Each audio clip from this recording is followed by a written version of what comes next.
우리가 이제 가끔가다 뉴스 같은 걸 이제 접해보면은 그 여성 인권으로 인해서 굉장히 놀라움을 접하는 이제 그런 뉴스를 듣게 됩니다. 그 전에 특별히 아프가니스탄에 그 점령했던 탈레반에서 행해지는 그 여성에 대한 여러 가지 행적들을 보면은 거의 경악을 금치 못하는 이제 그런 일들을 우리가 이제 접하게 되었습니다. 물론 오늘날은 그렇게 탈레반 같이 이슬람 사회와 같이 여성의 인권을 유린하거나 남녀를 차별하고 그러진 별로 않고, 물론 후진국에는 그러지만 대부분의 선진국들은 그러지 않고 거의 남녀 평등하게 진학합니다. 아니, 어떻게 보면 오히려 남녀 평등한 게 아니라 여자가 오히려 지금은 더 이렇게 상위같이 느껴지는 역차별당하는 어떻게 보면 그런 시대 속에서 살아가고 있어요.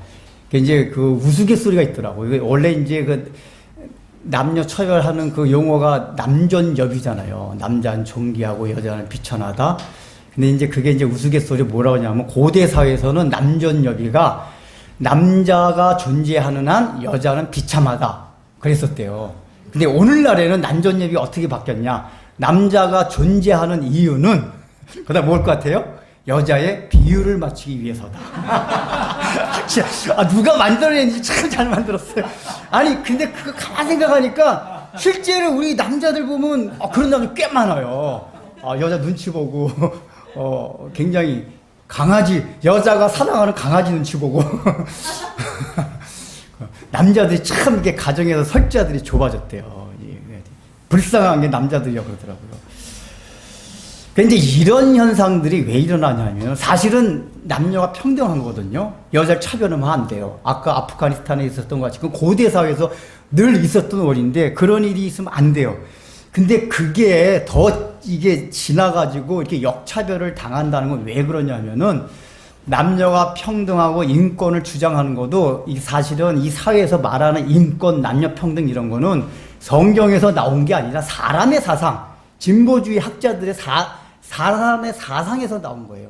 그러니까 사람의 사상에서 나온 건 늘 오류가 있고 왜곡돼 있어요. 그러니까 인권을 강조해도 남녀뿐만 아니라 학교에서 교사와 학생, 직장에선 상사와 하여간 이렇게 있는 관계들이 요즘은 얘기를 들어보면은 다 서로의 인권이 존중돼서 밸런스를 맞춰서 나가면 되는데, 학생들은 의뢰 있던 학생들이 자기 인권을 내세우다 보니까 교사의 정당한 권리를 무시해버려요. 그래서 교육청장에서 교육이 잘 이루어지지 않아요. 또 직장에서는 상사가 정당하게 될 권리를 부정해버려요. 의뢰 있는 사람들이. 을지를 해요. 그러니까 요새는 제가 대리운전하면서 막 그 직장 그 관리들, 이게 윗사람 듣는 말이, 너무 힘들어요. 관리자 괜히 됐대요. 좋은 줄 알고 됐는데 옛날 같지가 않대요. 밑에 사람 눈치를 봐야 되는지, 이제. 잘못하면은 인권, 위원회에다가 신고하기도 골치 아프대요, 막. 정당하게 지시하고 하는 것들도 이제 막 거부하고 인권을 이렇게 내세워가지고, 학생이나 직장에서나 그 밑에 있는 사람들이나. 그러니까 이게 오히려 사회가 더 역행하는 결과를 맞게 하게 돼요. 이게 다 왜 그러냐? 그 말하는 인권, 평등, 이게 성경이 아닌 인간의 사상에서 나와서 그래요. 제가 늘 강조하는 거냐, 우리는 정치적으로 보수, 진보 이런 거 말아요. 그냥 성경대로만 하면 돼요. 보수든 진보든 다 성경적이 아닌 게 너무 많이 있어요. 그런 건 진보주의가 너무 잘못된 것들이에요. 그러나 성경이 말하는 평등, 인권은 그게 아니에요. 그래서 성경에서 말하는 인권과 평등대로 간다면은 서로가 존중하면서도 질서정연하게 가정에서나 학교에서나 직장에서나 모든 게 아름답게 서로가 사랑하며 화목하게 되어가게 있어요. 근데 인간의 사상으로 하다 보니까 갑질이 아닌 요새 또 을질이 되고, 이런 어지러운 세상을 우리가 살아가고 있습니다. 그래서 우리는 성경에서 말하는 인권, 남녀 평등, 그것이 무엇인가를 알아야 돼요. 근데 오늘 읽은 본문이 거기에 대해서 얘기해주고 있는데, 결론부터 말하면 뭐냐? 누가가 말하고자 하는 건 뭐냐? 이 성경에서 말하는 남녀 평등, 인권, 이런 건 그 자체가 중요한 게 아니라 하나님의 나라의 원리에서 나온 것이다. 누가가 사실 이걸 얘기하고 있습니다. 우리가 조금 후에 자세하게 살펴보겠지만은 남녀평등 인권 이 자체에 초점이 있는 게 아니라 하나님의 나라가 어떤 것인가, 그런데 그 하나님의 나라의 원리와 특성이 무엇인가, 그 중에 하나가 평등, 인권 이런 게 있는 거지. 더 중요한 근원적으로 있는 거는 하나님 나라다 그 얘기예요. 그래서 하나님 나라가 어떤지를 알아야지만이 우리가 참된 인권, 참된 평등, 정말 차별 없는 아름다움, 이것을 누리면서 살아갈 수 있게 된다 그 얘기예요. 여러분들이 아무리 사람이 평등을 찾아도 다 그 내면 무의식적으로 하는 얘기들 보면 다 평등하지 않게 해요. 잘 봐봐요 여러분. 그거 막 평등을 외치는 사람들 삶 속에 들어가 봐요. 나 평등하게 안 살아간다니까요. 민주주의를 외친 사람이 하는 방식이 더 비민주적으로 하는 사람 너무 많아요. 이게 인간이에요. 오늘은 우리는 그게 아니라 하나님의 나라를 살피고자 합니다. 그래서 본문을 통해서 그걸 살펴보고자 합니다. 자, 본문을 보면은 8장 1절이 그 후에라는 접속사로 시작을 합니다. 왜 그 후에라고 누가가 말했냐? 이거는 지금 7장까지, 누가복음 1장부터 7장까지 했던 그 예수님의 행적들, 누가가 기록한 것들, 그거와 연장선상에서 내가 다시 기록한다 그 얘기예요. 이 그 후에라고 얘기하는 게 7장까지 동떨어져 얘기하는 게 아니라 연장선상에서 얘기하고 있다. 이 얘기를 하고 있습니다. 그러면서 뭐라고 말하냐면은 예수께서 각 성과 마을에 두루 다니시며, 이게 지금 전에 7장까지 그 얘기를 했던 거거든요. 네, 그 다음에 뭐라고 했습니까? 읽어보겠습니다. 시작. 하나님의 나라를 선포하시며. 우리는 하나님의 나라 선포를 하도 많이 들어가지고 그냥 그런가 보다 하는데, 여러분 누가 보면 이게 지금 첫 번째 얘기하고 있는 거예요. 그러니까 원래 마태나 마가는 예수님이 세례받고 복음을 전파할 때 뭐로부터 시작하냐면은 예수님이 세례를 받고 하나님의 나라의 복음, 천국의 복음을 전파하여 이르시되, 마태복음은 그리고 나서 팔복서부터 시작된 산상순으로 시작을 하고, 마가복음은 그 뒤부터 해서 예수님의 초자연적인 기적들을 쫙 나열해서 설명해 나가요. 그러니까 마태, 마가는 처음부터 주제를 딱, 예수님이 이 땅에 오신 목적, 공생에 하신 그 핵심, 그게 뭐다? 하나님의 나라의 선포다. 딱 주제를 딱 찍어놓고, 이게 국어식으로 하면 두 갈씩 주제를 앞에다 딱 얘기하고 시작해가요. 그래서 특별히 마가복음 같은 경우는 복음서 중에서 가장 군더더기가 없는 복음서가 마가복음이에요. 마가복음은 설명이 별로 없어요. 예수님의 행적만 스피드에 촥촥촥. 아마 현대인들이 가장 좋아할 만한 성경. 우리 현대인들 군더더기 싫어하잖아요. 5분만 유튜브 5분만 설명이 많으면 무조건 안 들어요. 근데 누가복음은 가장 설명이 많은 복음서가 누가복음이에요. 누가복음. 근데 그거는 이유가 있어요. 마가복음이 복음서 중에 가장 먼저 기록이 되었어요. 그래서 마가의 입장에선 일단은 예수님에 대해 자세한 것보다는 빨리 예수님이 하나님의 아들이다, 예수를 믿어야 된다, 이걸 빨리 알리고자 주로 마가는 예수님의 설교보다도 예수님의 행적, 초자연적인 이런 것들 그냥 스피드, 그것도 설명도 많지 않아요. 예수님 이걸 행하셨다 척척척척 그냥 다 소설로 말하면 그냥 그 간결태같이 뭐 했다 이렇게 쫙 해가요. 근데 누가는 그렇지가 않아요. 무지하게 설명이 많습니다. 지루할 정도로. 왜 그렇죠? 누가 처음부터 뭐라고 했어요? 이 배경과 근원에 대해서 내가 얘기하고자 합니다. 그러니까 누가는 조금 더 마가보다 뒤에 기록했기 때문에 예수님이, 그것도 중요하지만 그 예수님이 선포한 하나님의 나라가 어떤 곳이냐 하는 걸 더 자세하게 깊게 설명할 필요가 있었기 때문에 더 자세한 설명이 있었던 거예요. 그래서 마가나 마태같이 처음부터 하나님의 나라를 선포해 이 시대라고 누가 시작하지 않고 일단 예수님의 여러 가지 행적을 쭉 나열하게 설명을 했어요. 7장까지. 하나님의 나라를 선포해 이 시대, 이게 없어요. 그러다 보니까 어떤 현상이 일어나냐. 오늘 우리가 지나 그러니까 핵심을 말하니까 핵심. 우리 그러잖아요. 주제를 먼저 던진, 요즘 현대인들은 다 미괄식을 좋아하는데, 두괄식을 좋아하네. 주제를 딱 얘기하고, 뒤에 설명 구구절절 하지 못한 핵심만 빨리 얘기해, 빨리. 이게 이제 현대 자본주의 사회 회사 운영하려면, 회사 경영 그렇게 해야 돼, 사실은. 이게. 근데 우리 다 그러잖아. 알았어. 핵심만 빨리. 누가도 이거예요. 주저리 그렇게 했는데 그렇게 어떻다고요? 이런 질문이 나올 만하다 그 얘기예요.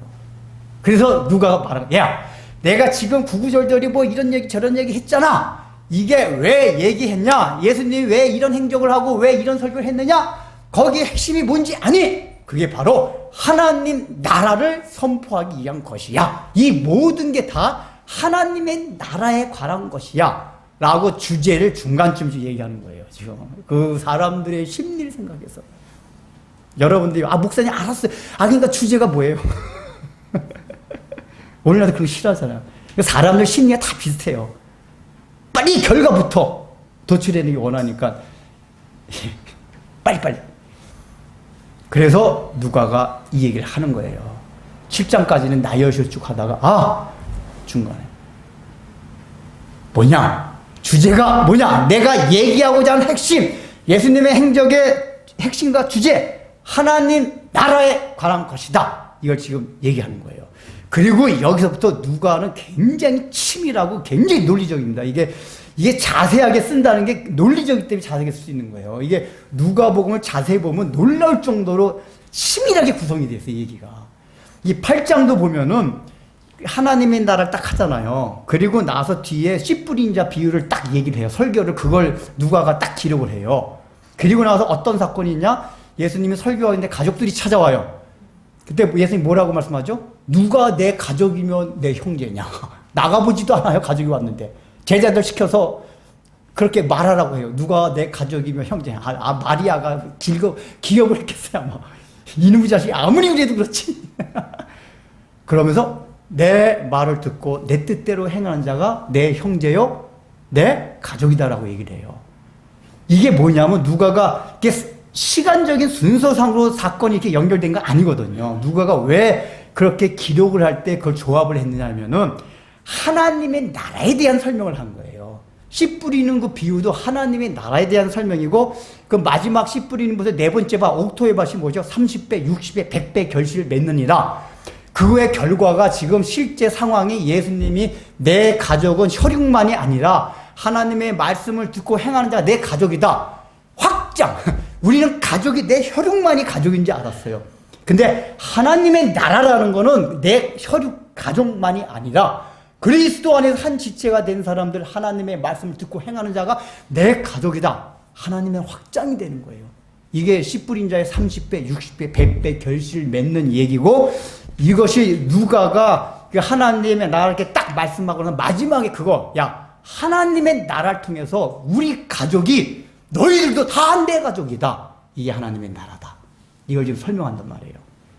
그러니까 누가가 이게 기록하는 거 보면 굉장히 논리적이고 아주 구성을 치밀하게 누가복음을 기록하고 있어요. 이게 자세히 연구해 보면. 원래 의사하고 그거잖아요. 역사가. 의사들이 그런가 봐요. 로이드 목사님 왕실협회 외과 의사거든요. 이 양반 로마서 1장 가지고 설교하는데 선교사님 거 듣고 왔는데 1년 뒤에 아직까지 1장 하고 있더라고요. 왜냐하면 그렇게 논리적인 사람들이 분석 계속을 해요. 네, 누가가 이제 그랬던 것 같아요. 그래서 이제 그 특성 때문에 마태, 마가와 같이 처음부터 하나님의 복음을 전파하여 이르시되라고 시작되지 않고 먼저 기납적으로 쫙 말하고 나서 이것이 뭐냐? 하나님의 나라를 전파한 것이다. 이것이 계속 진행되고 있다. 이렇게 지금 얘기하고 있는 겁니다. 그래서 첫 번째 특징, 여태까지 얘기한 거 이후에가 그 후에가 이전에 얘기했던 게 다 뭐고 또 앞으로 계속 진행될 게 다 뭐냐? 하나님 나라에 관한 것이다. 이것부터 우리가 생각해야 된다. 그 얘기예요. 그럼 하나님 나라에 관한 걸 먼저 우리가 생각을 해야 돼요. 예수님이 이 땅에 오셔서 말씀하시고자 한 게 하나님 나라에 관한 것이다. 하나님 나라 반대가 뭡니까? 인간의 나라. 하늘나라 반대가 뭐죠? 땅의 나라. 그러니까 인간의 나라, 땅의 나라와 대비한 하나님 나라, 하늘나라의 특징이 무엇인지 먼저 생각해야 돼요. 물론 오늘 그것만 다룰 게 아니기 때문에 다 하지는 못하지만 가장 대표적인 게 있잖아요.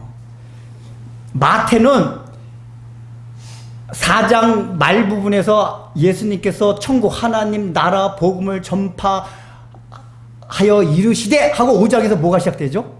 팔복, 산상순이 시작되는데 산상순의 첫 번째가 팔복을 기록해요. 그러니까 마태의 의도 뭐냐? 하나님 나라의 가장 첫 번째 특징이 팔복. 우리는 여태까지 알아왔던 복, 그게 인간의 나라, 땅의 나라 원리였었어요. 근데 마태가 처음부터 하나님 나라에 관한 복음을 전파하여 이르시되 하고 팔복이 시작이 돼요. 이 얘기 뭐냐? 너희야 여태까지 복을 이렇게 생각해왔지? 그 땅의 나라, 인간의 나라의 원리였어. 근데 예수님께서 이 땅에 오셔서 전한 하나님의 나라의 복음의 가장 특징이 어디에 담겨있는 줄 아니? 이 팔복에 담겨있다. 가난한 자는 복이 있나니, 애통하는 자는 복이 있나니, 우리의 상식을 벗어난 이걸 기록하고 있단 말이에요. 그러니까 우리는 이미 성경을 통해서 하나님 나라가 어떤 것이라는 걸 대강 알아요. 적어도 이 땅의 나라는 약육강식, 즉 잘난 자, 똑똑한 자, 건강한 자, 장애자가 아닌 자, 이런 사람들이 성격이 좋은 자 하다못해 그런 거로도 다 경쟁이 돼서 내가 다른 사람보다 나아야지만 살아갈 수 있는, 사람답게 대접할 수 있는, 그것이 인간의 나라요 땅의 나라였었어요. 네, 예수님께서 이 땅에 오셔서 전파하시고 선포하신 하나님의 나라는 그게 아니었어요. 우리가 가진 조건과 상황에 따라 사람의 가치나 평가가 달라지는 게 아니라 하나님 안에서 다 동등하다는 이걸 가르쳐줬어요. 그리고 우리가 추구해야 될 게 무엇인지를 예수님께서 가르쳐줬어요. 그 하나님의 나라의 원리를 추구하면서 살아가기 위한 게 신앙생활이다. 예수님이 말씀해 주신 게 그거예요. 그러니까 그 당시나 오늘날이나 우리는 하나님의 나라 복음을 들어 교회에 와서는 꼭 뭘 듣고 싶으냐? 땅의 복음, 인간의 복음을 듣고 싶어요. 예수를 잘 믿어. 우리가 늘 강조하는 거지만 예수 믿었더니 직장에서 승진됐다. 예수 믿었더니 부자가 되었다. 예수 믿었더니 우리 아들의 병이 났다. 예수 믿었더니. 그게 낳고 안 낳고 돈을 많이 벌고 이게 뭐냐? 인간의 나라에서 사람들이 평가하고 행복으로 삼는 기준과 가치란 말이에요. 예수님께서 가르치는 그게 아니었었어요. 그래서 너희가 신앙생활 하다가 그 가치를 버리라는 거예요. 하나님의 나라 원리를 추구한다는 거는. 근데 우리는 여전히 그 당시 사람들도 그렇고 하나님의 나라 복음을 들어 교회에 와놓고 인간의 나라 땅의 나라 복음을 듣고 싶어요. 우리 첫 번째 이 본문을 생각해서 내가 예수님께서 전하시고자 하는 하나님의 나라의 복음을 과연 듣고자 하는가? 그걸 추구하는가? 아니면 교회에 나와서 여전히 땅의 나라, 인간의 나라의 복음을 듣고 싶어하고 그것을 추구하며 살아가는가? 이걸 먼저 생각해보자 그 얘기예요. 이거는 제가 개척 초기부터 얘기한 건데도 제가 이렇게 얘기하다 보면은 인간량에 그래서 설교를 평생 해야 되는구나. 그걸 느껴요. 똑같은 것 같아 보면은. 적어도 진리예배교회는 다른 교회보다 달라야 되잖아요. 얘기해보면 다른 교회나 우리 교회나 뭐 그냥 그게 그거예요. 하나님 나라. 예수를 믿는다는 거는 하나님 나라. 그걸 하나님 나라 그냥 건네공어 생각하지 말고 하나님 나라. 땅에 속하지 않은 하늘나라. 이게 무엇인지를 우리가 깊이 좀 되새기면서 생각해보자 그 얘기예요. 제가 이제 어제 설교 준비하면서도 우리 이번 주간 동안에 우리 교우들 가운데 어려운 일이 많았잖아요. 늘 목회장 그러면은 그 교우들 위로하고 싶은 마음 때문에 그런 설교 본문을 찾고 싶어요. 이 위로가 되는 거. 이런 걸 찾고 싶거든요. 저도 어제 좀 이렇게 우리 교우들한테 위로가 되고 힘이 될 만한. 근데 제가 얘기할 때 강해 설교라는 거는 제가 마음대로 고르는 게 아니라 차려야 되는 게 하는 거란 말이에요. 그래서 그럼에도 불구하고 8장에 그 말씀을 하면서 느꼈던 게 뭐냐. 하나님의 나라에 쫙 나오잖아요. 그렇지. 우리의 여러 질병, 사망, 고통 모든 문제도 결국은 우리가 하나님의 나라의 원리를 깨닫고 그걸 추구하다 보면 근원적으로 해결되는 거구나. 역시 8장 1절에서 3절을 설교해야겠다. 더 근원적인 해결을 해야지. 그냥 사과 하나 먹고 싶다 사과 하나 주는 그게 아니라 사과밭을 주는 하나님의 나라를 그렇게 원리를 깨닫고 그걸 추구하다 보면은 제가 조금 깨달은 게 그거예요. 내가 당하는 인생의 문제들이 크게 여겨지지가 않아요. 거기서 문제 해결이 되는 거예요. 우리는 일단은 어떤 문제가 오면 그 크게 느껴지는데 그게 땅의 나라의 원리도 살고 있기 때문에 그래요. 근데 하나님 나라의 원리를 깨닫고 그걸 추구하다 보면은 우리에게 여러 가지 문제와 어려움들이 오는데 그게 크게 와닿질 않아요. 어렵긴 어려워요. 근데 그게 크질 않아요. 일단 거기부터 해결이 되는 거란 말이에요. 하나님 나라를 추구하십시오. 자, 그래서 이제 하나님 나라를 세워져 간다. 그러니까 예수님께서 각 성과 마을 두루 다니면서 하는데 하나님 나라 세워져 간다. 이거 하고 그 하나님 나라 세워져 가는데 특징을 이제 누가가 얘기합니다. 여기 보면은 특이한 게 있어요.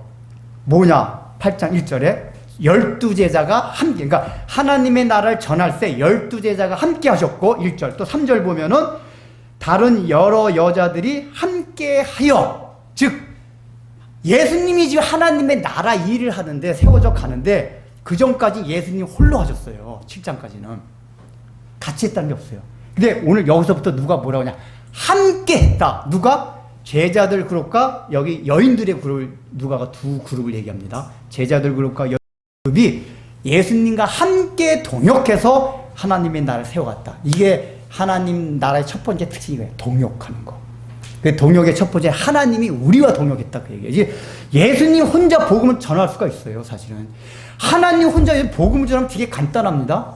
꿈속에 나타나가지고 이놈 새끼 나 안 믿고 뭐해? 그러면 다 예수 믿어요. 누가 예수 안 믿어? 갑자기 저 하늘에서 십자가 딱 나타나가지고 우릉빵빵빵 주 예수를 믿으라면 누가 안 믿겠어요? 근데 하나님이 그런 방법으로 전도를 안 하고 우리들요, 연약한 우리 보고 전도해가지고 복음을 전하가르쳤어요. 근데 이 방법이 굉장히 답답한데 하나님은 굳이 연약하고 우리는 연약하고 제한되고 부족하고 죄인들이잖아요. 근데 그런 존재들을 가지고 동역자로 삼으셨다 그 얘기예요. 이게 하나님의 사실은 속성이긴 해요. 그 하나님의 속성이 답답한 것 같지만 그 답답해 보이는 속성 때문에 사실 우리가 아직까지 지옥 안 가고 이렇게 잘 먹고 잘 살고 있는 겁니다. 원래 하나님이 그 속성이 아니어서 우리 다 죽었어요 벌써. 여러분이나 저나 저번 지옥에 떨어져도 그냥 떨어진 거 아니에요. 한참 떨어져가지고 펄펄. 여러분들 지금 우리 상태 잘 봤어요. 우리가 하나님 앞에 심판 받지 않은 사람 한 명도 없어요. 근데 하나님은 이런 속성 때문에 아직까지 죄 짓고 살아도 아직까지 멀쩡하고 잘 먹고 잘 살고 있어요. 감사해야 돼 사실은. 이게 하나님이 그 동역자로 세워졌어요. 그러다 보니까 이 동역자로 세웠다는 특징이 뭐냐? 하나님이 우리와 동역자를 했잖아요. 그에겐 우리의 연약함을 받아들이고 우리의 연약함을 가지고 하나님의 나라를 세워가겠다 그 얘기예요. 그래서 실제로 3절에 보면은 여기 여자들이 자기들의 소유로 그들을 섬기더라 이 얘기가 나와요. 이 얘기가 뭐냐면은 하나님이 혼자 하시면은 헌금 낼 필요 없어요. 헌신할 필요 없어요. 하나님 그냥 돈 같은 거 웅퉁퉁 떨어뜨려. 실제로 예수님 복음서 보면 그 세금 문제 나올 때 돈도 싹 만들어내세요. 그리고 오병이어 귀족 통해가지고 그냥 떡도 그냥 만들어내요. 그거 팔면 떼부자 돼요. 근데 하나님 홀로 하시면 그렇게 하면 돼요. 야, 교회 건물 필요해? 그러면 하나님 뚝딱 해서 뚝딱 치면 끝이죠. 근데 우리를 동역자로 세웠다는 건 뭐냐? 우리의 연약함을 가지고 세워나가겠다. 거의 첫 번째 뭐냐? 초자연적인 방법을 안 하신다 그 얘기예요.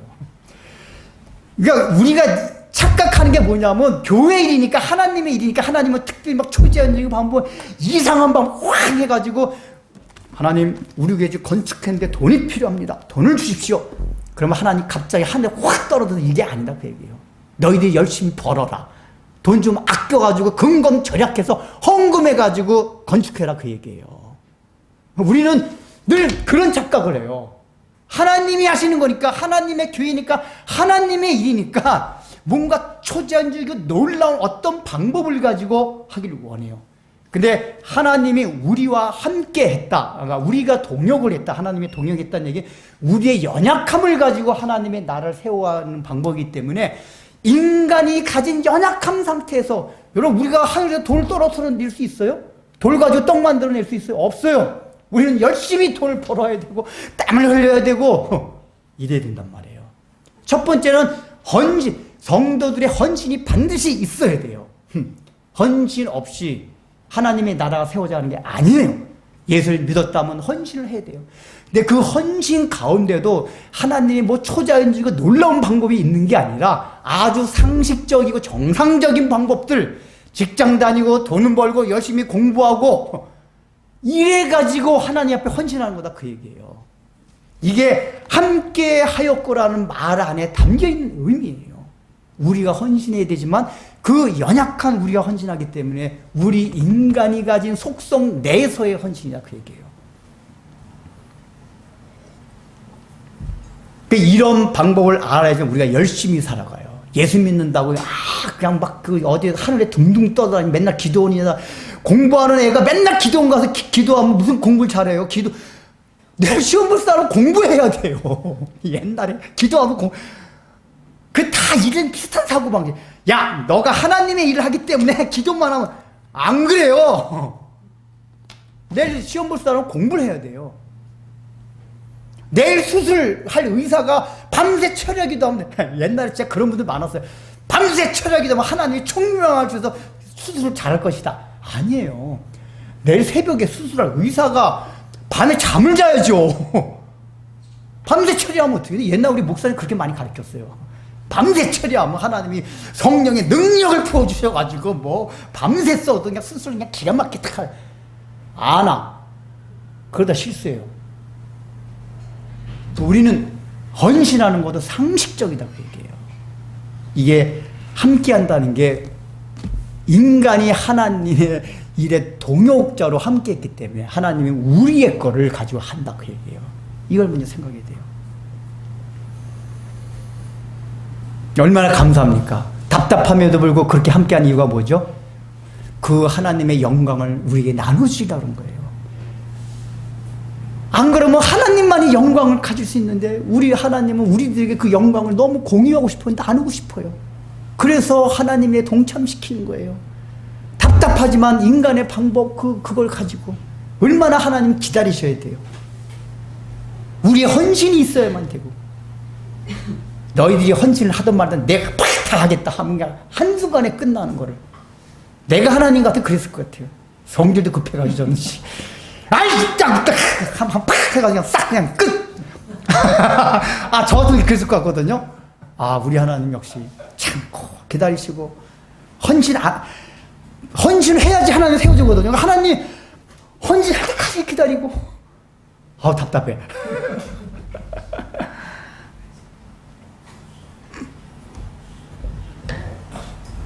지금 하나님이 나라의 첫 번째 직종은 동역, 함께합니다, 그 얘기예요. 하나님과 우리. 두 번째 뭐냐? 하나님과 우리만이 아니라 우리 안에서의 동역. 약간은 하나님과 사람과 성도들 간의 이게 동역이었어요. 그래서 두 번째 뭐냐, 이 본문에서 사람과 사람, 성도와 성도 간의 동역. 이게 함께 하심의 두 번째네요. 여기 보면은 이제 함께한 그룹이 몇 그룹이라고 했죠? 여기 지금 제자, 여기 봐보세요. 1절 시작. 마지막 12제자가 함께하였고, 그러니까 12제자 그룹이 나와요. 그 다음에 3절 다른 여자들이 함께하여 여인들의 그룹, 두 그룹이 나와요. 즉 함께한 그룹을 두 그룹 누가가 지금 기록을 합니다. 자, 그러면은 여기서 누가가 말하고자 하는 게 있어요. 지금 일단은 우리는 이걸 그냥 평범하게 읽지만 아까 제가 서두에서 말씀드렸잖아요. 고대 사회에서는 여자는 뭐다? 사람이 아니에요. 여자와 아이들은 사람이 아닙니다. 그래서 어떤 중요한 일들에 여자를 끼질 않아요. 큰일 나요. 근데 일단 여기는 여자들이 굉장히 훌륭한 일을 하는 걸 누가 기록을 해요.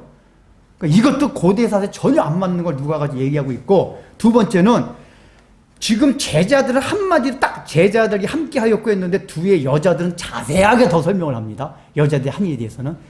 일단은 고대 사회의 문서 기록 방식이 여자들은 혹시라도 어떤 훌륭한 업적이 있다 하여도 여자는 기록을 안 해요.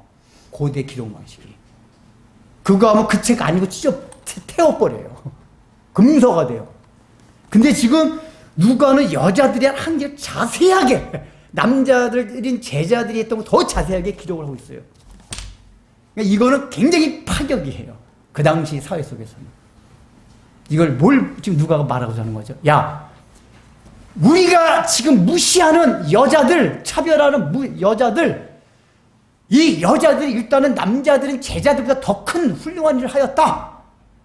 그리고 내가 그걸 지금 기록하면 안 되는 문화적인 사회적인 상황 속에서 이걸 기록한다. 이걸 보여줌으로써 사람들로 와, 하나님의 나라에서는 남자 여자가 차별이 없구나. 차별이 없을 뿐만 아니라 여자들도 더 큰 훌륭한 일을 할 수 있다. 왜냐하면 봐봐요. 더 큰 훌륭한 일이 제자들은 함께 하였거로만 누가가 기록하는데 여자들은 함께 하였고 다음에 뭐가 나오죠?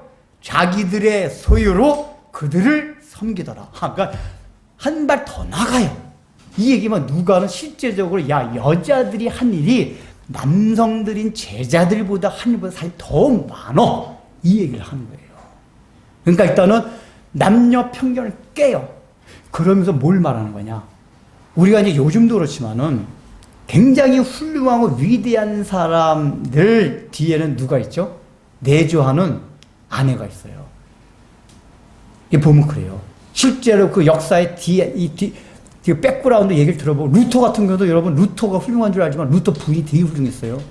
마르틴 루터도 종교회가 너무 힘들다고 보니까 포기해가지고 안 하려고 그랬어요.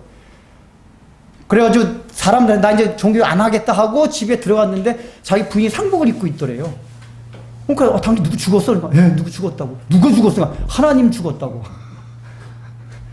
에? 무슨 하나님이 죽어? 루터 깜짝 놀라서 그러니까 루터 부인이, 아니 하나님이 안 죽었으면 당신이 왜 그래요? 맞아, 하나님 살아계시지. 누가 이걸 깨고 힘을 얻어서 다시 종교에게 불빛 당겨 막 힘있게 했어요. 그 뒤로도 루터가 힘들 때마다 그 아내가 역사에는 나타나지 않지만 그 뒤안께 얼마나 많이 적였는지 몰라요. 목사도 마찬가지예요. 목사가 훌륭한 목사면 쟤들 많이, 그 목사님 너무 훌륭하게 목회 잘하셨으면 하늘나라 가면 그 사모님이 훨씬 상이 크다. 저보다 우리 집사람 상이 더 클 거예요. 보나마나 뻔해요. 왜냐? 여자들의 내주가 없으면 남자가 그 일 못해요. 지금 누가가 이걸 얘기하는 거예요. 여자들 실제적으로 더 많은, 근데 실제로 전도하고 앞에 표면적으로 하는 일은 제자들이 했거든요. 근데 누가가 의도적으로 그건 얘기하지 않고 여자들 뒤에서 한 일, 자기들의 소유로 그들을 섬겼더라. 그러니까 여자들 무슨 일을 한 거죠? 표면적으로 막 제자들과 같이 앞에서 막 그런 걸 안 했는데, 그런 걸 할 수 있도록 이렇게 막 음식이 떨어지면 음식을 사다 놓고, 또 음식값이 없으면 또 이렇게 돈을 어디서 막 빌려오고 갖고 오고, 그래서 제자들이 전도하고 하나님 나라 활동을 할 수 있도록 뒤에서 보이지 않게 여자들이 엄청 했다, 그 얘기예요. 근데 우리 인간 나라, 땅의 나라에서는 별로 그 가치를 알아주질 않아요. 일단 1등 하는 자, 눈에 보이는 자가 최고예요.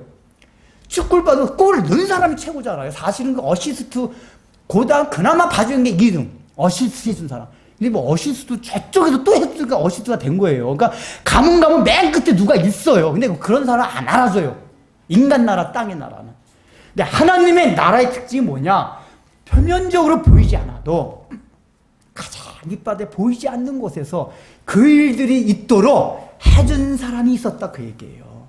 이걸 지금 강조하는 거예요. 여자들이 한 일이 제자들보다 훌륭하다, 뛰어나다, 이 차원보다는 여자들이 그 한 일들이 제자들이 표면적으로 할 수 있도록 다 도와준 일인데, 이게 하나님의 나라에서는 굉장히 큰 거다, 그 얘기예요. 땅의 나라에서는 별 일 없게 여기지만, 그래서 그 하늘나라의 원리를 깨닫게 되면 뭐 내가 나서 사람들이 알아주고 이런 거 매이지 않게 된단 말이에요.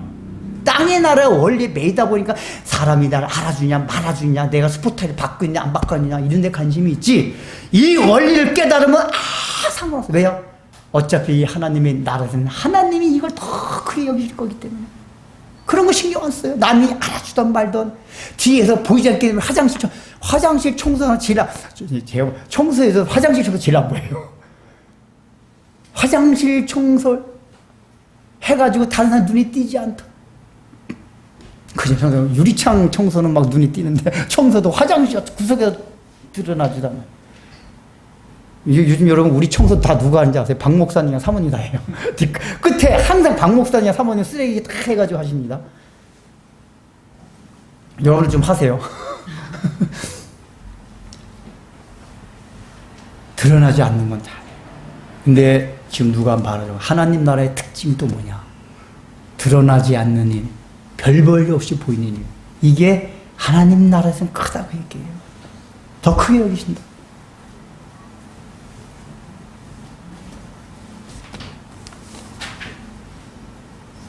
그리고 이제 세 번째 말하고자 하는 게 있어요. 일단은 제자들, 남성과 여성이라는 게 같이 활동을 할 수 없었단 말이에요. 이게 조합이 안 맞는 조합이에요. 남성의 대표격인 제자들 그룹과 여성들 그룹. 이게 원래 안 맞거든요. 예를 들면 같은 남성 제자 말고 또 다른 제자 이렇게 하면 좋은데 아예 남성, 여성 이렇게 대비가 됐어요. 조합될 수 없는 그룹이다 그 얘기예요. 이 세상적으로는 조합될 수 없는 그룹이 남자의 그룹과 여자의 그룹이 보통 같은 아이 여자들 어디 가 빨리 이럴 건데 여기 하나님 나라는 여자들 함께 일해 조합이 돼요. 즉 세상 나라에 있지 아니하는 절대로 화합될 수 없는 그룹이 하나가 될 수 있는 게 하나님 나라다 그 얘기예요. 이게 남성 그룹, 여성 그룹 이 조합도 그렇지만은 제자들 그룹 안에도 사실 여긴 표기 안 됐지만 여러분 제자가 이 이름을 나열할 때 보면은 시몬이 2명입니다. 베드로 시몬 있고 또 누구 시몬 있죠? 열심당원 시몬이 있어요. 열심당원 시몬은 열심당원이고 독립당이에요. 그러니까 이 사람들은 로마 압제자, 로마 매국노 이런 걸 찾아다니면서 암살하는 게 임무였었어요. 그러니까 주로 즉 표적 1번 세리들. 세리장이 첫 번째 표적이었대요. 이 열심당원들 첫 번째 표적. 그러니까 로마의 장교들도 표적이긴 했지만 제일 암살 첫 번째 타겟은 유대인인데 로마한테 아부 떨고서 하는 놈들. 앞제비, 일본 앞제비들. 이런 놈들 이제 돌아다니면서 암살하는 거예요. 열심당원이. 시몬이 그런 사람이었거든요. 근데 마태가 누굽니까? 세리장이었어요. 그러니까 원래 시몬이 암살 대상자 첫 번째 마태요. 마태 이놈 죽일 놈. 근데 그 제자 안에서 마태와 시몬이 서로 화합했다 그 얘기예요. 그리고 여자들 그룹도 보세요.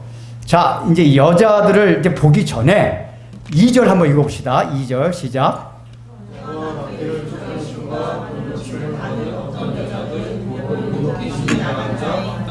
예, 이제 여자 그룹에 대해서는 일일이 면면을 얘기하거든요. 이게 아까 말씀드렸듯이 누가가 여성한테 더 포커스를 맞춘다는 얘기는 여성의 한 일이 별거 아닌 것지만 대단하다는 걸 말해주고자 하는데 일단 그 여자들의 특징이 다 뭐냐면 악기와 쫓아내심과 병고침을 받은 이거 뭐죠? 은혜를 받은 자들이다 그 얘기예요.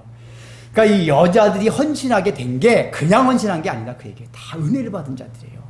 막달라 마리아 같은 건 7 귀신이 들었는데 귀신이 나가고 또 여긴 모르지만 어떤 질병이들이 질병에서 낫고 그러니까 이 얘기는 뭐냐 은혜를 받지 않으면 헌신할 수 없다 그 얘기예요. 다른 말로 말하면 하나님의 나라는 은혜 받은 자가 헌신해 은혜 받지 아니한 헌신은 아무 소용이 없어요.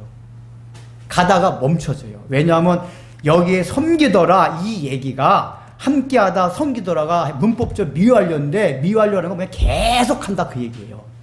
이 헌신과 섬김이 일회성, 몇 회성으로 끝나는 게 한 번, 야, 요번에 뭐가 건축할 돈이 필요한데 한 번 헌금하자 끝나는 게 아니라 평생을 헌금하고 평생을 헌신하고 평생을 함께 했다 그 얘기예요. 이렇게 끊이지 않고 변하지 않는 지속성 있는 헌신은 어디서 나오냐? 은혜를 받은 데서 나온다 그 얘기예요. 은혜를 받지 않으면 다 일시적이에요. 조금 하다가 끝나요. 지루해져요. 힘들어져요. 은혜를 받은 자만이 헌신이 지속적으로 나온다고 얘기해요. 이걸 가르쳐줘요.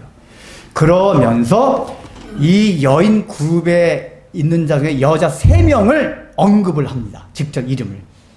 근데 이 3명의 여인이 굉장히 어떤 대표성을 지닌 사람들이에요. 이제 그걸 이제 살펴보자 합니다. 자, 첫 번째 누구죠? 7 귀신이 나간 자 막달라이라는 마리아. 예, 첫 번째예요. 두 번째 누구죠? 헤롯의 청지기 구사의 아내 요한나. 그러니까 이 사람이 어떤 위치에 있었는지 얘기를 합니다. 세 번째는 수산나라는 이름만 딱 얘기해요. 수산나. 그리고 다른 여러 여자들 이렇게 얘기해요. 그러니까 이 쉽게 말하면은 갈릴리 교회 여전도회가 형성이 됐어요. 갈릴리 교회 잘 세워나가기 위해서 여전도회가 형성이 됐는데 저 제자들인 남전도회도 있고 여전도회가 형성이 됐어요. 근데 여전도회 회장 막달라 마리아. 막달라 마리아 누군지 아니? 딱 설명하는 거예요. 그 여전도회 총무 왜 그렇게 얘기하냐면은 고대 사회에서는 기록 방식이 이게 위치상 중요한 일 하는 사람부터 이렇게 앞에 기록을 했어요. 그래서 이게 형제들 기록할 때도 형부터 이렇게 기록을 했거든요. 놓고 나고 떠나서 고대의 문서 기록 방식이 그랬어요. 그러니까 막달라 마리아가 제일 처음에 기록됐다는 얘기는 갈릴리 교회 여전도 회장이라는 얘기예요. 그다음 두 번째 청지기 구사의 아내 요한나 총무. 세 번째 수잔나 형회원. 그런 거 쉽게 말하면 그거예요 지금. 그러니까 막달라 마리아가 위치상은 제일 앞에 있다 그 얘기예요. 근데 이제 잘 보세요. 일단은 막달라 마리아가 어떤 사람이요? 7 귀신이 나간 자예요. 그러면 7 귀신, 그 당시에도 귀신 들리고 이런 사람은 다 늘 사람들로부터 이렇게 천대받고 조롱받고 또 그런 사람들이 귀신이 많이, 그러니까 고대 사회도 귀신이 많이 들린 사람들 보면은, 그러니까 이제 이런 거 이제 귀신 들린 메커니즘을 또 이제 오늘 설교하는 주제가 그게 아니기 때문에 생각하는데, 이 문헌들을 보면 이상하게 부유층, 권력층 이런 데 있는 사람보다도 가난하고 질병에 시달리고 이런 사람 귀신도 많이 들렸어요. 희한하게. 문헌들 보면. 그러니까 어쨌든 간에 귀신이 들렸다는 얘기는 굉장히 사회적 위치가 굉장히 비천한 위치에 있던 사람이 아니에요. 더군다나 7 귀신이라고 했잖아요. 그러니까 7 귀신은 귀신이 7마리 있었다는 얘기가 아니라 7이라는 숫자가 완전 숫자거든요. 그러니까 성경의 기자들이 이걸 표현할 때는 귀신의 이 힘이 굉장히 강한 귀신이었다 그 얘기예요. 그러니까 실제 제가 귀신 들린 사람 보면은 귀신 들리는 게 힘이 세거든요. 가나픈 자면 막 힘이 세져요. 근데 강한 귀신이 들리면은 약한 귀신이 들리면 4명의 청장년이 이게 컨트롤되는 이게 귀신인데 귀신 세력이 강하잖아요. 8명이 붙잡아도 힘을 감당을 못해요. 확 뿌리치면 다 나동가져요. 귀신들은 힘이 굉장히 세져요. 여러분 못 보셨죠? 전 봤거든요, 이거를. 그때 누가 현재가 그랬나? 목사님 진짜 귀신 들린 사람이 있어요. 있어요. 근데 오늘날 적게 보인다는 얘기는 대부분 현대 문명이 발달되고 그러면 귀신이 튼튼한 메커니즘이 이렇게 문명이 발달되고 잘 살고 이러면 덜 드는 것 같아요, 얘가. 이제 그런 건 이제 열애로 하고 어쨌든 간에 그 전에 실제 귀신들이 많이 있었어요. 그러니까 이 막달라 마리아는 그 귀신이 너무 강해가지고 청장년 100명이 달라붙어도 팍 뿌리칠 정도 강한 귀신이었다 그 얘기예요. 통제가 안 돼, 이건 도대체가. 그러니까, 원래 귀신이 여러 사람 막 통제하려고 막 붙잡고 막 이렇게 하거든요. 막 떼쓰고 막 하면은. 근데 이 여자는 막 아마도 머리크랭이 풀어치고 막 빨리 먹고 다닐 수 있어요. 귀신이 강하면, 그저 귀신이 나오는데, 전철에 여잔데, 우통을 이렇게 벌어주시고 막, 와! 그러니까 뭐 영문이 오고 다 비키더라고요. 그 사람 무사통과야, 다 그냥. 기차도 그냥 타더라고요. 참았는데. 영문도 그거 못 건드려요. 행글도 지나가도 경찰도 못 건드리고. 굉장히 아마 강력했다. 그러니까 이건 그만큼 뭐냐. 그 삶이 아주 밑바닥 비참한 그 인생이었다는 거예요. 막달라 마리아가. 이런 건데 구원받았어요. 그러니까 일단 사회적 위치가 아주 비천한 위치에 있었다. 두 번째 소개되는 여자를 봅시다. 3절. 헤롯의 청지기 구사의 아내. 자, 여기서 헤롯은 그 당시에 갈릴리의 분봉 왕입니다. 로마 황제가 이렇게 지정해가지고 너 갈릴리 다스리라. 그래서 이제 갈릴리 왕이었어요. 이 사람의 청지기인데 우리말은 청지기로 번역이 됐지만 이게 뭐냐면 헤롯이 자기의 모든 것을 위탁한 자다 그 얘기예요. 그러니까 정권을 이 얘기 오늘날로 말하면 뭐 국무총리, 비서실장 그런 거예요. 그러니까 권력 제2인자 같은 사람이에요. 헤롯 이 정권에서. 그러니까 굉장한 권력가란 말이에요. 그 사람이 이름이 구사예요. 그 구사의 아내 요한나. 그러면은 이 요한나라는 여자는 위 사회적 위치가 어떤 사람이죠? 평범한 사람이 아니에요. 최고의 권력층에 있던 아예 하이레벨에 있던 사람이에요. 막달라 마리아로 완전히 대비되는 그 사람이 구사의 아내예요. 그러니까 이 사람이 어떻게 예수 믿게 되었을까? 사실 이게 굉장히 궁금해요. 왜냐하면 그 당시에 일반 문헌이나 성경을 봐도 고위층 사람들이 예수 믿었다는 기록이 거의 없어요. 대개는 비천한 사람들, 평민들 이런 사람들이 예수님을 쫓아다녔지 그 당시에 유대 상류 사회에서는 다 예수님을 조롱하고 멸시했어요. 저 초등학교도 안 나온 게 저 어디서 뭐 한다 이러면서. 근데 권력 제2인자의 아내가 예수님을 이렇게 쫓아다녔다. 여러분 이게 어느 정도냐면은 여기 자기들의 소유를 섬겼을 뿐만 아니라 복음서를 보면은 마지막에 예수님이 십자가에 달려 돌아가실 때 남성인 제자는 다 도망갔어요. 근데 여자들만 쫓아갔어요. 마리아라 이름 가진 여자들. 마리아라 이름이 워낙 많아서 그래요. 그러니까 유대 사회에서는 시몬이라는 남자 이름이 많듯이 또 여자는 마리아라는 이름이 굉장히 많아요. 그러니까 던지다 돌 하나 딱 던지면 무조건 마리아나 시몬을 맞게 돼 있어요. 유대 사회에서는. 워낙 많아서. 그래서 사람 헷갈려요. 죄다 마리아. 다 다른 마리아입니다. 우리가 마리아가 하도 같이 나오니까 뭐 베다니 마리아랑 막달라가 같은 줄 알고 창녀랑 막달라 같은 줄 알고 다 다른 마리아예요. 근데 거기 마리아라고 이름 가진 여러 명의 여자들과 요한나가 예수님 십자가 밑에까지 하고 부활 사건을 목격합니다. 이 얘기는 뭐냐? 요한나가 지금만 섬긴 게 아니라 예수님 마지막까지 십자가 목격해 돌아가시는 제자들 다 도망가는 그때까지도 예수님을 아주 헌신적으로 섬겼다 그 얘기예요. 그러니까 이 신앙이 보통 신앙이 아니에요. 근데 우리가 한 가지 의문 가질 게 뭐냐? 그 당시에 여자들이 남편의 허락 없이 후원 없이 이렇게 다닐 수가 없어요. 요즘도 그렇지. 요즘도 이렇게 왜냐하면 예수님은 여기저기를 다녔잖아. 이게 한 곳에서 목회한 게 아니거든요. 떠돌이 그러면 계속 따라다니는 거예요. 요즘도 남편 저 같은 허락하지 않을 것 같아요. 어디 이렇게 돌아다녀. 저도 허락하지 않을 것 같은데 남편이 허락했다는 얘기거든요. 이거를 돈도 여자가 돈이 어디 남편이죠. 이게 남편이 허락하고 후원했다는 얘기는 남편도 신앙이 있었다는 얘기예요. 그러지 않으면 이렇게 할 수가 없어요. 그냥. 그래서 그러면 이거에 단초가 될 수 있는 게 성경이 나와요. 요한복음 4장을 보면은 예수님이 이제 예루살렘 갔다가 유대에서 갈릴리 올 때 사마리아 거쳐가지고 수가성 여인과 막 얘기를 하잖아요. 수가성 여인과 얘기를 하고 나서 갈릴리 지방으로 향합니다. 이때 이 갈릴리 지방 오신다는 얘기를 요한복음 4장 왕의 신하라고 나와요. 왕의 신하가 얘기를 들었어요. 그때 그 왕은 헤로드 왕을 말하는 거예요. 로마 황제가 아니라. 이 헤로드 왕의 신하가 그 얘기를 듣고 급히 자기가 막 달려 내려갑니다. 저 사마리아 방향으로. 그래서 주님, 우리 아들이 지금 죽게 되었습니다. 제가 들어보니까 당신은 충분히 고칠 능력이 있는 분인 걸 제가 압니다. 우리 아들 좀 고쳐주세요. 그때 예수님 뭐라 그러시죠? 내 아들의 병이 나았다! 라고 선언해요. 그래서 이 왕의 신하가 제가 믿고 가겠나이다 하고서 다시 집으로 돌아가요. 돌아가니까 아들이 살아나 있어요. 그래서 그 종들한테 이 아들이 언제 살아났냐 물어보니까 그 시간이 예수님께서 내 아들이 살아났느니라 말씀하신 그 시간이었어요. 그래서 이 왕의 성경 요한복음 4장에 보면 뭐라고 기록이 되어 있냐? 그 왕의 신하와 모든 가족들이 예수를 믿었더라. 이렇게 나와요. 그러니까 요한복음에서는 그 왕의 신하 이름을 기록 안 했는데 누가 자세하게 한다 그랬잖아요. 여러 가지 정황을 봐서 바로 이 구사라는 헤롯 왕 제2인자가 요한복음의 왕의 신하예요. 그러니까 예수 믿음. 아니 고위 관리가 보통 예수 믿어가지고 이게 헌신할 수가 없어요. 자기 아들이 그러니까 아마 처음에 왕이셔.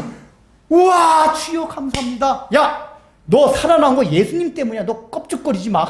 아마 아들이 살아났는데 야 너 죽어. 너 죽어. 거의 죽어갔는데 예수님이 살려주셨어. 당신도 이제 맨날 화장이 나고 어디 껍죽거리 사기장 다니지 말고 예수님 따라다녀. 아마 그 남편이 그랬을 거예요. 정신 차리고. 그래서 이 아내도 예수님을 따라다닌 거예요. 따라다니다 보니까 예수님 말씀이 하나님의 나라 팔복 산사 이 말씀. 야 헤롯 왕국 로마 제국에선 들을 수 없는 놀라운 하나님 나라의 그걸 들으면서 점점점 은혜를 받기 시작하는 거예요. 요한나라는 여인이. 더 처음에 아마도 제가 볼 땐 아마 둘 다 신앙이 원래 그 자녀에 대한 애착심은 여자가 또 많기 때문에 자식이 살아나니까 여자도 얼마나 예수님 아마 그래 믿었겠죠. 근데 이 여자가 이제 남편의 허락과 후원 아래 예수님을 따라다니면서 더 신앙이 깊으신 거예요. 그래서 이렇게 자기들의 소유로 이렇게 아마도 이 아마 제가 볼 때는 아마 재정적으로 필요한 건 이 여자가 거의 감당했어요. 왜냐면 예수님 따라다니는 사람 대부분이 가난한 사람들이었거든요. 돈이 없는 사람들이었어요. 근데 이 사람은 권력체 2인자 얼마나 부잡겠어요. 그러니까 여보 지금 저기 하는데 회당 하나 지어야 되는데 그래? 헌금 보내주고 요번에 사람들 2,000명 모였는데 먹을 게 없어. 음식값이 필요. 그래? 1,000만 원 보내주고 아마도 이 아내와 남편이 협력해가지고 막 재정적으로 이렇게 헌신을 한 거예요. 근데 중요한 건 뭐죠? 이 헤롯의 아내와 막달라 마리아는 조합될 수 없는 인물이에요. 그 당시에 사회상에서는. 어디 권력층 제2인자한테 그것도 가장 비천한 자리는 귀신 들린.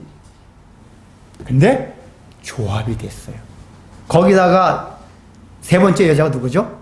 수산나. 수산나에 대해서 설명이 있어요? 없어요? 없죠. 이 얘기는 뭐죠? 평범한 사람이었다 그 얘기예요. 그러니까 누가가 말하고자 하는 건 뭐냐? 가장 하이 레벨에 있는 사람들, 가장 밑바닥에 있는 사람들, 평범한 사람들, 이 모든 여자들이 여전도회 안에서 갈릴리 교회 안에서 하나가 되었다 그 얘기예요. 이걸 말하는 거예요. 우리는 어떤 사상과 이념에 매이게 돼 뭐냐면 가난한 사람만, 진보주의가 꼭 그래요. 가난한 사람, 소외된 사람만. 하나님은 그게 아니에요. 가난한 사람도 하나님이 사랑하시고 부자도 그 지난주 제가 시몬도 바리새인이었는데 이제 시간 관계상 설교를 다 못했는데 사실은 그 집을 시몬을 사랑해서 간 거예요. 막달라 마리아가 초점이 아니라 사실은 막달라 마리아가 아니라 또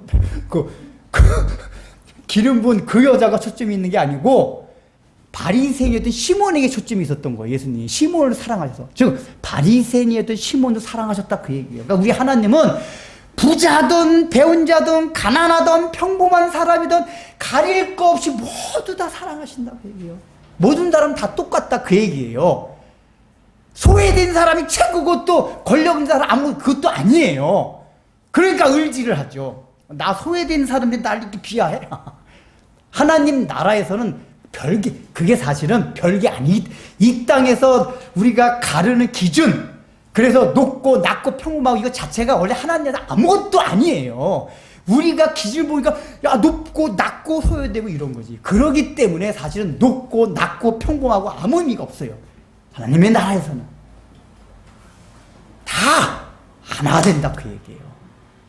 여긴 갑질도 없고 반대로 뭐도 없다? 을질도 없어요. 그래서 하나님의 세상은 갑질이 없어지면 을질이 생기는데 하나님의 나라는 갑질도 없고 을질도 없고 병질도 없어요.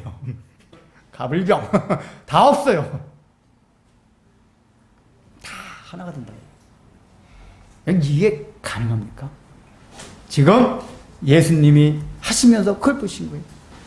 아버님 나가시니까 제가 말씀드린데 아버님이 저한테 그러셨거든요. 허리가 너무 아파가지고 앉아 계시다가 잠깐 하고 오신대요. 왜냐하면 나가시게 되면 설교하다 나가시게 되면 저도 그렇고 하시니까 저한테 말씀해 주셨어요. 그렇게 허리가 아프심에도 불구하고 앞에 자리에 나와서 예배드리는 게 얼마나 헌신적입니까? 이 앞에 나와서 듣는다는 은혜에 대한 갈망이 있는 사람이 앞으로 나오는 거예요. 그러니까 허리가 아픈 뒤에 원래 뒤에 앉아 있다가 적당하게 좀 허리 아프면 일어나고 이러는데 그럼에도 불구하고 앞에 나오셔서 이렇게 하시다가 잠깐 하시고 본받아야 되는 거. 예배에 대한 헌신 태도. 하나님의 나라는 이렇게 다 모두가 다 하나가 되는 거예요. 가장 높은 자, 가장 비천한 자, 평범한 자. 이 말은 뭐냐? 이 구분이 사실은 세상에서나 하는 거지 하나님의 나라에서 아무 구분이 없어요. 제가 그래 가끔가다 얘기하는 거 있잖아요. 우리가 가끔가다가 저 새끼 맨날 좋은 차만 타고 다니고 그래서 사실 공산혁명이 일어났는데 그 마음속에는 그 사람이 갑되면 갑질해요. 그 차를 부러워하는 거거든요. 근데 원래 하나님 나라에서는 좋은 차 그 뭐 좋을 것도 없고 나쁠 것도 없어요. 저 목사 저 새끼 저거는 저렇게 목사라는 것이 롤스로이스 타고 제가 볼 때 롤스로이나 내 아반떼나 그게 그거예요 사실은. 저도 이게 노예 같은데 목사님 좋은 차도 있더라고요. 목사님 차 바꾸셨어요. 이번에 와 제너시스. 제가 제너시스나 아반떼나 그게 그거예요.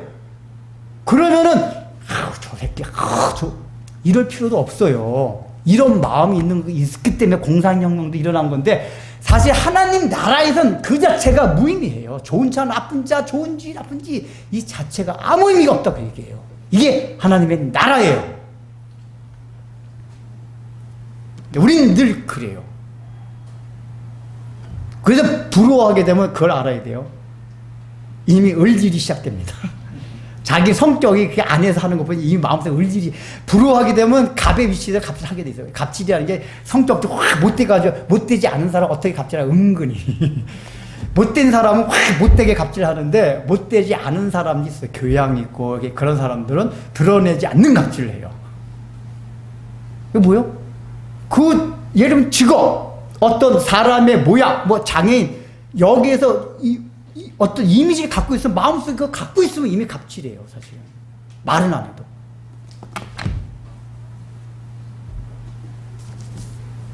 하나님의 나라는 다 아무것도 아닌 거예요. 아무것도 아니에요. 그러면서 이제 뭘 또 우리가 봐야 되냐. 아까 막달레가 뭐라고 그랬죠? 앞에 기록했잖아. 회장이에요? 그 다음에 요한나가 뭐예요? 총무예요? 그러면 요한나 입장이니까, 아니 그래도 내가 홍보도 제일 많이 하고 난 그래서 이 권력자 안 했잖아. 기왕 여전도 회장 내가 돼야지. 저 막달라 말 제일 비천하게 회장이 됐어. 여러 시험 들 수도 있어요. 근데 시험에 안 들었어요.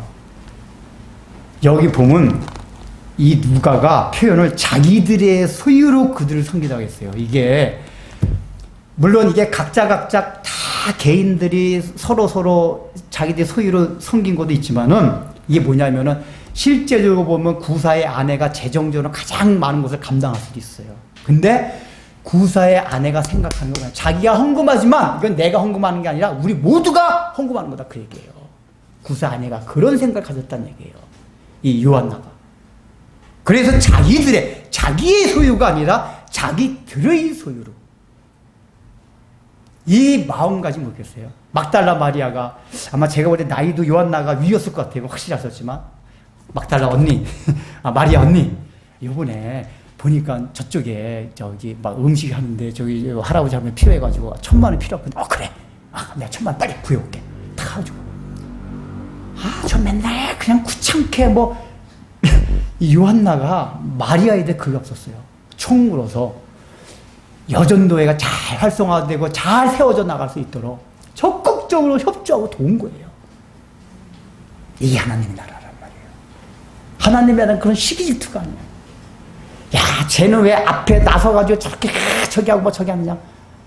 실제로 예수님이 보면 성경에 보면 막달라 마리아한테 이렇게 사랑한다는 표현을 하는 게 더 많거든요. 그리고 요한 앞에서 예수님 왜 쟤만 저렇게 사랑한다고 해? 안 했다는 얘기예요. 막달라 마리아가 칭찬받고 사랑받는 걸 자기가 받는 것 같이 생각했다, 그 얘기예요. 이게 하나님의 나라다, 그 얘기예요. 이 하나기 때문에 너가 칭찬받는 게 내가 칭찬받는 거다. 너의 고통이 나의 고통이다. 이 구사의 아내는 그런 신앙이 있던 사람이에요. 이게 얼마나 귀합니까? 기독교가 그런 거예요. 사실 우리나라 우리 초대 교회도 그런 신뢰가 있어요. 금산에 가면 그게 아닌데. 김제에 가면 금산교회라고 있어요. 말 거꾸로 했네. 전북 김제에 가면은 금산교회라고 있거든요. 굉장히 오래된 교회예요. 근데 이제 이 교회가 어떻게 세워졌냐면 그 지역에 지주 조덕삼이라는 분이 있었어요. 이분이 이제 원래 지주기도 했지만 그 당시 금강 이거 일제시대 그게 한창 유행이 있어가지고 그거 벌어가지고 엄청난 거부가 됐대요. 그 많은 하인들 두고 이제 살고 있었고, 근데 이제 이 사람 집에 전국을 떠돌이 막 다니다가 한 청년이 하나 오게 되었대요. 그래서 이자익이란 청년이 있었는데 이자익이란 청년은 뭐냐면 원래 경남 남해 사람인데 6살 때 부모를 여였어요. 그러니까 누가 돌보는 사람이 없으니까 혼자 전국 정처 없이 돌아다니다가 김제까지 온 거예요. 그래서 하다 보니까 거의 그 조덕삼 집에까지 가니까 조덕삼이 보니까 불쌍하고 그러니까 걷어대요. 너 우리 집에서 차라리 이게 말도 많이 키우는데 말도 돌보면서 여기 방 하나 줄게, 여기 살아라. 해가지고 그 집 하인으로 이제 마부로 이제 살게 된 거예요.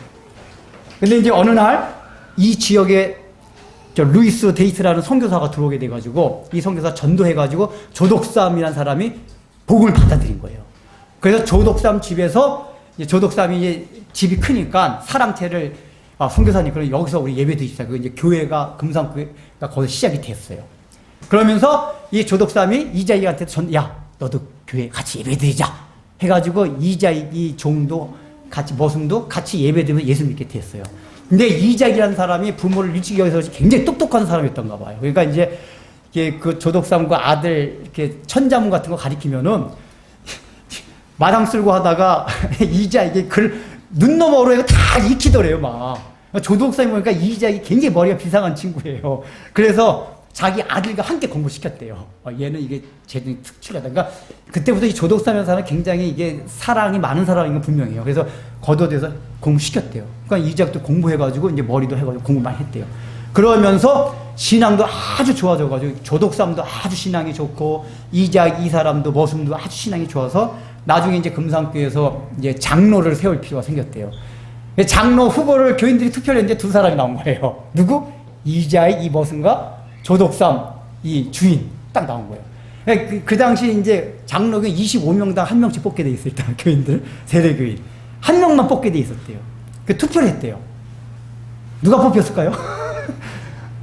제가 얘기한 이유는 이자익이야 머슴이 선출이 됐대요. 이게 교인들이 다 놀래. 선교사들도 교인 다 놀랬대요. 그래도 그러니까 이자익이라는 사람이 워낙 이제 똑똑도 하고 또 보니까 정말 신실하게 신앙생활을 했기 때문에 후보에까지 올라가긴 온 건데 그래도 조덕삼이라는 사람 인풋이 얼마나 훌륭해요. 그러니까 또 교회 헌신한 것도 얼마나 많고 교회를 거기 자기 집에서 하고 당연히 모든 사람들이 조덕삼 이분이 장로가 될 줄 알았는데 투표를 딱 열어보니까 누구? 이자익 이 사람이 된 거예요. 근데 교인들 성이 다 놀랬는데 더 놀라운 건 이 조덕삼의 반 주인여서 총회 딱 끝나고 그러세요. 여러분 우리 금산교회 교인은 정말 훌륭한 성도들입니다. 걔가 장로로 선출되지 아니하고 우리 머슴으로 있는 이자익 이 친구가 이 장로로 뽑았다는 건 여러분이 정말 예수님의 사랑을 똘똘 뭉쳤다는 게 알게 됐습니다. 너무 감사합니다. 저는 앞으로 이자익이 제 집에서 머슴이지만 교회에서 장로로 충실히 섬기고 우리 이자익 장로님을 잘 이렇게 보필해가지고 우리 교회를 잘 세워나가겠습니다. 그렇게 얘기를 했대요. 그 온 교인들이 은혜 받았대요. 여러분 보통 그런 사람 이게 지금 자기 머슴이잖아요. 자기가 거둬진 사람이잖아요.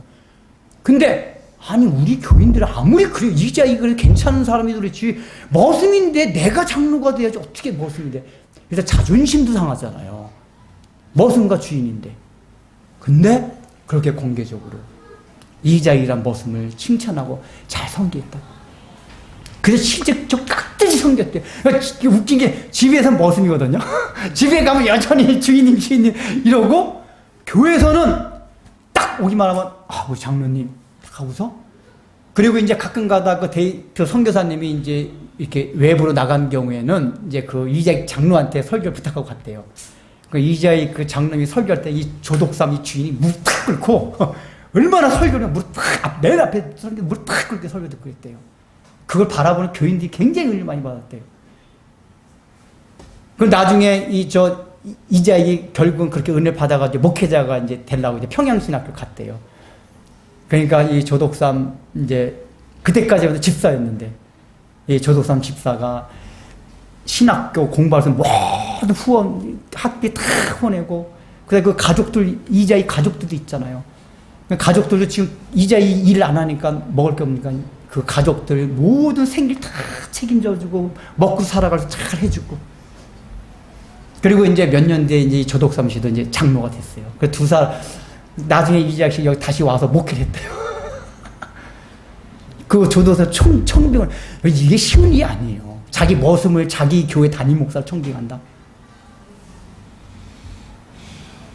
기주와 머슴.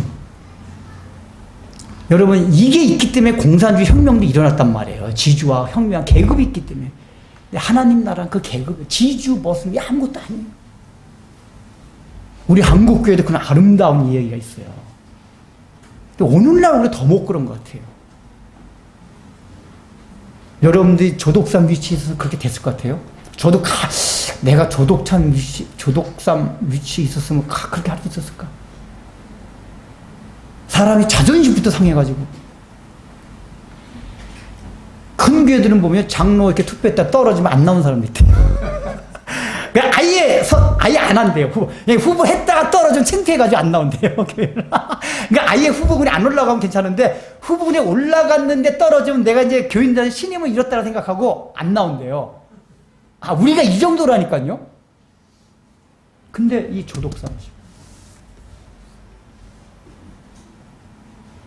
그리스도 안에서는 머슴도 없고 지지도 없었던 거예요.